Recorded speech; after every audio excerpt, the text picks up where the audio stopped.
धूप तेज थी। गेहूं की बालियां हवा में झूल रही थी और उनके बीच से गुजरती एक पगडंडी पर सुनील तेजी से चला जा रहा था। तभी सामने से उसके चाचा सीताराम आते दिखाई दिए। सुनील जल्दी में था।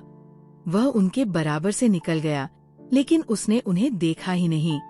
सीताराम ने सुनील को टोकते हुए कहा, क्यों बे चाचा दिखाई नहीं दे रहे? ये नहीं कि राम राम भी कर ले। ये सुनकर सुनील झेंप गया। माफ करना चाचा, मैंने देखा ही नहीं। वो घर जल्दी पहुंचना था। राम राम चाचा। लेकिन तब तक सीताराम चाचा का गुस्सा सुलग चुका था। हाँ, भैया ने मना किया होगा बात करने से। बंटवारा क्या हुआ? खून भी पराया हो गया। सुनील बिना कुछ बोले आगे बढ़ गया। सीताराम और रमाकांत दोनों सगे भाई थे। दोनों भाई दिन भर खेतों में मेहनत करते। अच्छी फसलें होती और घर में हमेशा अन्न के भंडार रहते थे। सीताराम अपने भाई की बहुत इज्जत करता था। एक दिन उनके पिता का देहांत हो गया। धीरे धीरे रमाकांत ने खेतों पर जाना बंद कर दिया। अब सारा काम सीताराम के सिर पर आ गया था।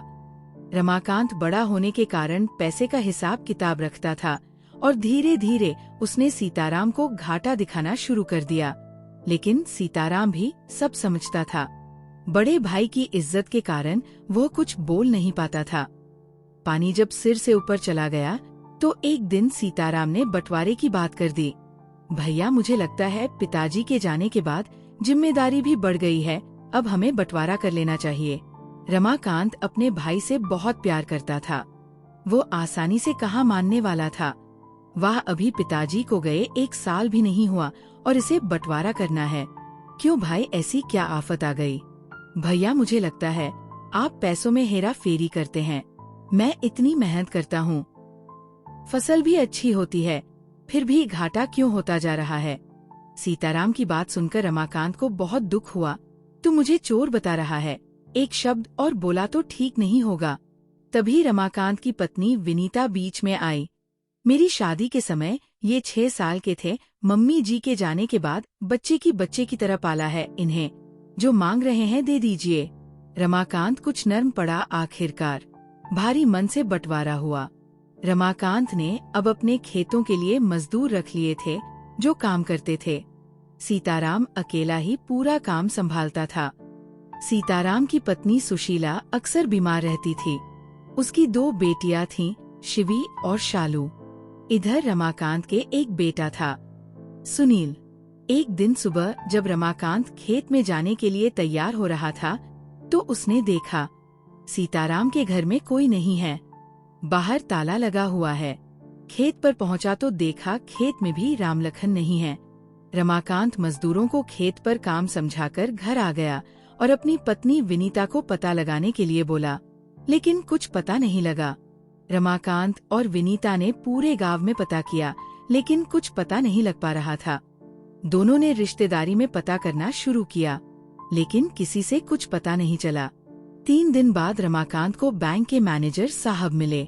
हाल चाल हुआ तो मैनेजर साहब ने बताया कि आपके भाई साहब बैंक में लोन के लिए अप्लाई करने आए थे। बता रहे थे कि किसी बड़ी अस्पताल में उन्होंने पत्नी को भर्ती करवा रखा है। रमाकांत सन्न रह गया। भाई की तकलीफ का उसे अंदाजा तक न था।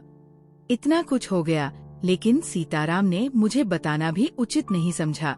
रमाकांत फौरन शहर के लिए रवाना हुए। सीताराम आईसीयू के बाहर बैठा था, टूट चुका था। रमाकांत ने चुपचाप 5 लाख की थैली उसके हाथ में रख दी। पहले तो सीताराम ने लेने से मना किया, फिर रमाकांत ने उसे समझाया कि भाई, ये वही पैसे हैं जिनकी वजह से तूने मुझे चोर कहा था। मैंने इन्हें इमरजेंसी के लिए बचा कर रखा था, तेरे लिए नहीं, हमारे लिए। सीताराम फूट फूट कर रो पड़ा। भाई के पैर पकड़ लिए। सीताराम बहुत शर्मिंदा हुआ। वो अपने भाई के पैरों में गिरकर माफी मांगने लगा। रमाकांत ने उसे गले से लगा लिया। ऑपरेशन तो हुआ, लेकिन सुशीला को बचाया नहीं जा सका। 1 हफ्ते बाद ही उसने दुनिया छोड़ दी। शिवी और शालू ताई विनीता से लिपटकर रोने लगी। ताई जी, माँ हमें छोड़ गई। विनीता ने दोनों को सीने से लगा लिया। पास ही सीताराम, विनीता और परिवार के लोग फूट फूट कर रो रहे थे। विनीता ने दोनों बच्चियों को संभाला। तेहरवी के बाद सभी मेहमान जाने लगे तो सीताराम ने सबको रोका और कहा, मुझे कुछ बात करनी है।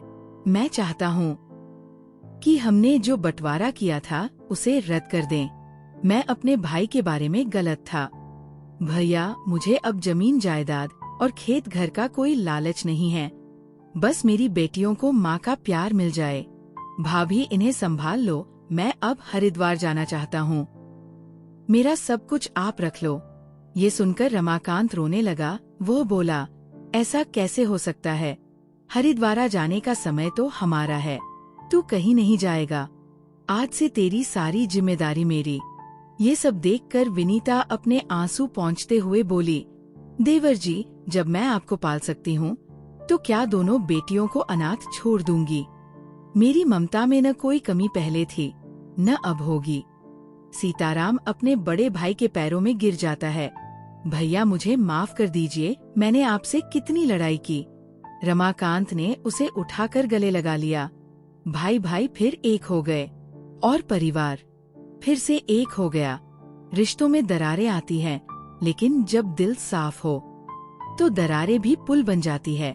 कभी कभी बंटवारा जमीन का नहीं, समझ का होता है। दोस्तों, उम्मीद करती हूँ कहानी पसंद आई होगी। वीडियो को लाइक करें, शेयर करें और आराधना टून्स को सब्सक्राइब करना ना भूलें। अगली कहानी में फिर मिलेंगे, एक नई कहानी, नई सीख और नए जज्बात के साथ। नमस्कार।